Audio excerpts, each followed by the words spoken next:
So I really wanted to show you a couple things before I made this video today, and one is the Kajari melons on our trellis.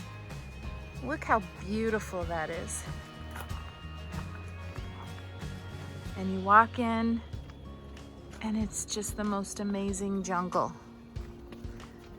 And then you have these lovely beauties that we're just waiting to ripen up, and we have them everywhere. Like, there are, I don't even know how many. This size, we've probably got at least 10, 12. And then we have little ones that are still growing, and even smaller ones all over the place. Probably 50, 60, I don't know, there's tons. And then if you look this direction, you can see these are those cucumbers, the English ones that I told you are growing a lot slower. The plant is growing a lot slower.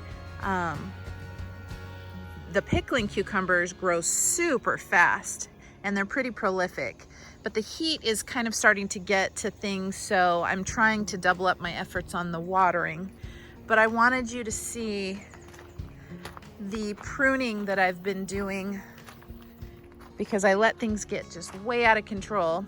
So now you can see through.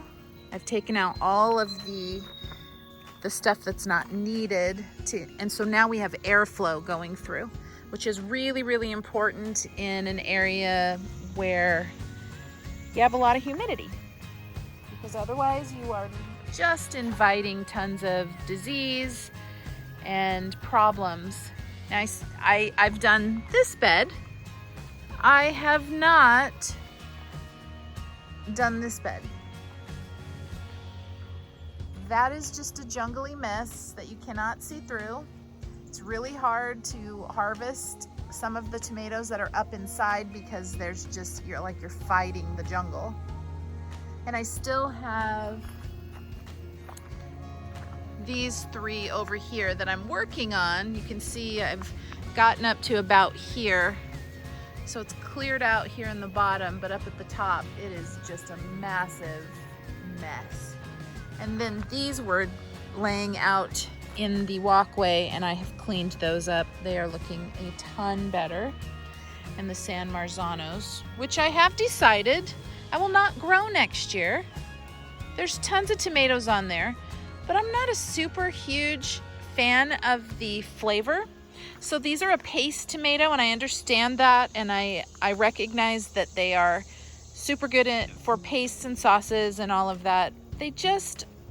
I don't always want to save tomatoes. Sometimes I want to just cut up a tomato and snack on it or put it with dinner or something, and I am not a big fan of the flavor of these.